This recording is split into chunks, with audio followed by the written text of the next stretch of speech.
My name is John Passfield, and the title of this reading will be Out West, Video 4, The Planning Notebook. This is my novel, Out West. Cyril Passfield Out West, that's my dad's name. That's my dad on your left at the bottom, blowing on the fire they're trying to start, and his friend Charlie. So they're out west in the summer of 1932. So, in this video I'm going to read from the planning notebook which I wrote while planning and writing the novel. The title of the notebook is Planning Cyril Passfield Out West. It covers a span of 5 months from the first idea of writing a novel on the topic till I had a complete rough draft that I could polish. The novel is 42,000 words and the notebook is 61,000 words. So I'm sometimes amazed at how many words I write. So it took 61,000 words to figure out how to write a novel of 42,000 words. In this reading, I'm going to present 5 passages as a sample of what the Out West notebook contains. Actually, I'm going to read a bonus passage, which is quite fascinating to me and might be interesting to you. So a 6th passage from the notebook when I get to the end of the 5. Number 1, here's a passage from the notebook. It occurred to me yesterday that I might be able to make a novel out of my dad's trip to the west of Canada for the harvest of 1932.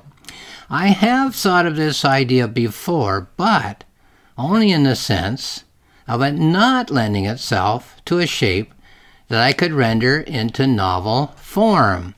It is in light of the unifying elements of imagery that I'm working with as I polish this novel. So this novel that I was polishing while writing this note about my dad's possible novel was Geoffrey Chaucer, Canterbury Bound. So I'll read that again. It's in light of the unifying elements of imagery that I'm working on as I polish this novel, Geoffrey Chaucer, Canterbury Bound, that I can think of such a novel, my dad's novel, as possible, as having a vertical shape for each chapter. So each chapter having a vertical shape that is a single clear unit. Each chapter is an episode of Journey, Harvest, Return, and having a novel-length horizontal tie of imagery that links all chapters together. Words and phrases from the later chapters will appear in the early chapters and vice versa. This allows me, for the first time, to see that experience, my dad's trip out west in 1932, as a potential novel in shape. So the problem there with these family mementos is you have a series of episodes. Well, these are vertical. They can give you a chapter. But that's all they are, just a bundle of episodes. But it wasn't until I realized that there are key events in everybody's life that can become, in the mind of a writer, and I think subconsciously in the mind of the person, images for life. The Great Divide, in Alberta, that's where the waters part and go to the Pacific and the Atlantic. That's stuck in my dad's mind. He mentioned it more than once during his lifetime. Okay, so if you have a series of episodes, he was a hobo in Vancouver. He was a cowboy unpaid in Alberta working for a friend. He was a farmhand paid but working very hard in Saskatchewan. Those are episodic events, but you tie it all together with these lifetime images, such as the Great Divide. In every life there are great divides, right, as imaged by this divide in the mountains. So words and phrases from the later chapters about the Great Divide, say, will appear in the early chapters and vice versa. So this allows me to tie the novel together, to tie the episodes together to make a novel out of it. That was the big breakthrough. Okay, passage number 2 from the Out West notebook. My dad rolled the rails in 1932. I was a hobo on the railway. On his way to work in the harvest in Alberta and Saskatchewan, I'm reading his diary to a group of seniors in nearby Hagersville. I read every second month for an hour. Last week I read only 2 pages in an hour, because I read a passage and then ask them to discuss their lives. Everyone has had an interesting life, and everyone in his or her 80s has had plenty of experiences, and I enjoy getting the members of the group to talk about themselves and to listen to other stories. I will turn my dad's trip into a novel, either next or the one after the next. My dad died at 72 years old, and I am 70 this year. That's the year I wrote this note. So I want to write it either before I am 72 or during that year, during the year that I am 72. So I'm 76 now as I'm speaking. I did write the novel while I was 72 years old. Okay, passage number 3 from the Out West notebook. My note-making process came about by accident in response to a request from a writing teacher for a brief note of sources for an historically based short story. In its development, it has been inspired by the diaries of Virginia Woolf and the notebooks of Henry James, and has been a great aid in the planning and writing of my 19 novels to date. In my planning notebooks, my journals for past novels, I have the thought embryos of many potential topics for future novels. Each one grips my imagination at the time of my jottings on that topic, and all of them I see as potentially valuable additions to what I think of as a many-novel mosaic on which I'm working as my long-term writing project. So which topic will I choose as I move on from novel topic to novel topic? The Bronte sisters? Odysseus? Rembrandt? And which ones will I have to leave unwritten due to time and age constraints?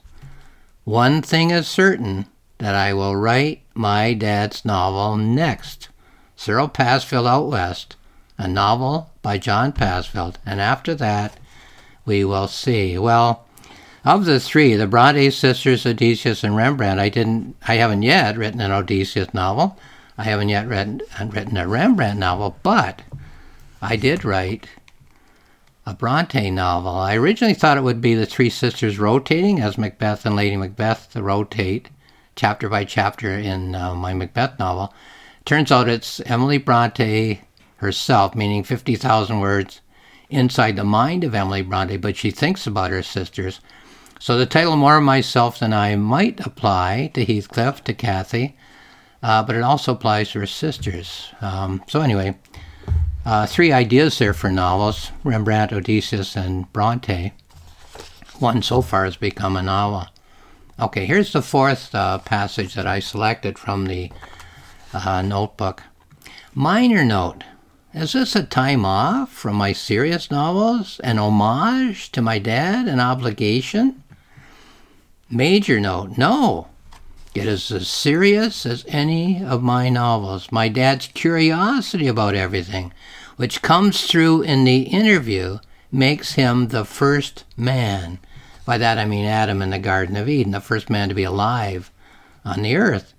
The young man with all of his life, free to choose and not free to choose ahead of him. So, yes, it's a story of one person, my father, but it's also mythical. You know, every young person starts out with a whole life ahead of him or her.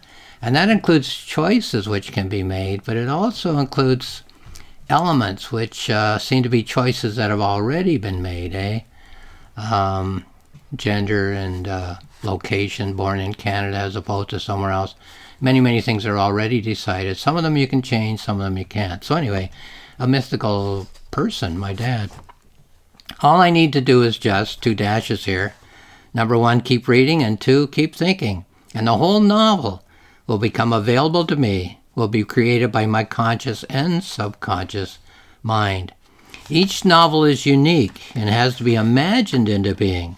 My attempt to create a form, a flexible form for the novel, the John Passfield novel, the poetic novel, is certainly not an attempt to create a dead or a fixed form. It is a highly flexible and gives me many challenges. Its flexibility makes each proposed novel a unique challenge in the planning stages. So again, 3 dashes. Number 1, what will carry over from the previous novels? 2, what will not carry over from the previous novels. 3, what will be unique, newly created, newly invented for this novel? The biggest question is, what is the idea shape for this proposed novel? So it's one thing to say, I'll write a novel about my dad. Suddenly there are all these questions to be answered. What's the shape of this novel? And many, many more questions. 5, the last passage, aside from the bonus that I'm going to read. I think that the key to this novel is latent imagery. He is gathering imagery for his life ahead, in the future. He doesn't really have a crisis yet. Sure, his dad is dead. His mother's a widow with 5 children. It's the 1930s Depression. He's laid off from his job in the railroad, hoboing out west. But he's young, 23 years old, and this 1930s Depression, can't last forever. So all of the imagery is latent, L-A-T-E-N-T, latent. It is for the future, a time capsule of imagery. The Great Divide, as I said, where the waters part in the mountains, the buffalo trails, no longer having any buffalo, the immensity of the prairies, the dust storm, and so on. It is for the future. So there will be dust storms in his future, great divides in his future, trails with no longer any use for them in his future, and so on. So a couple of points here. 1, he will have a life which will be his personal image quarry, and 2, he will or won't process the imagery of the trip west, which is all around him, as analogous imagery. So will he see these things as imagery that are going to affect his future or illuminate his future? So latent imagery, future imagery, potential imagery. This will allow me to stick to the events in the outer frame, the story, and his surface thoughts about these events. The depth will be latent and delayed.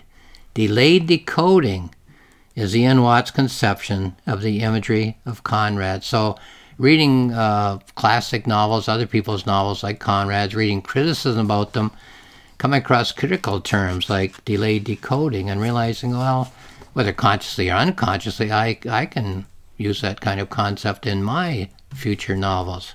Okay, here's the bonus passage. I usually read 5 passages in these videos. Here's the 6th. Well, this is my death day. Yesterday, while rereading this notebook, I came across the passage where I worked out my dad's days on Earth. He died at 72 years and 154 days. I am 72 right now, and it works out that if I were to have the same number of days on Earth, I would die today, January the 3rd, 2018. So, it's fitting that I'm working on my dad's novel today. We are in a hotel room in New York State, so I will work on the novel all day, with breaks for my wife and I to go out to shop and have lunch, and perhaps to the swimming pool and the hot tub. It's not a traumatic day for me, but I would say that it's a sobering one. It's odd for a 72-year-old man, me, to be thinking of a 72-year-old man, my dad, as I last knew him. He died at 72. While writing about the man, my dad, at 23 years old, the summer he went out west. It is making for a great sense of time as an accompaniment to our lives. Here are 4 dashes. 1, the life so short. 2, the question of what to do with one's life. 3, the forces at work both for and against one's hopes and plans. And number 4, an awareness of the curve of the human lifespan. His dad died at 53, so a lot of numbers there, and so on. So that's the end of that passage. Quite interesting to have written that passage and to read it again now that I'm 76. Conclusion. Well, the conclusion is a note that I wrote with these passages in mind. All serious literature presents the battle of the images. We humans think in images at the deepest level of our minds. In order to do so, we turn the information of our life experience into imagery by which we are able to think. Such literary discussions about mysterious characters such as Iago in Othello and the witches in Macbeth are interesting when critics wonder whether Iago is human or a devil, or whether the witches are human or demonic. But the important thing about these literary characters is that what they say and what they do is taken into the mind of the main character, into the mind of Othello and Macbeth, and becomes the imagery by which that character is thinking. So, for both Christian readers and atheist readers of literature, Iago and the witches generate destructive imagery, which engages with the constructive imagery in the mind of the main character in an attempt to influence his ideas and behavior. Ultimately, the battle of the imagery is the idea dynamic of every item of serious literature that we read. So, the notebook can be accessed for free on my website, johnpassfield.ca, all one word, and thank you for watching this video.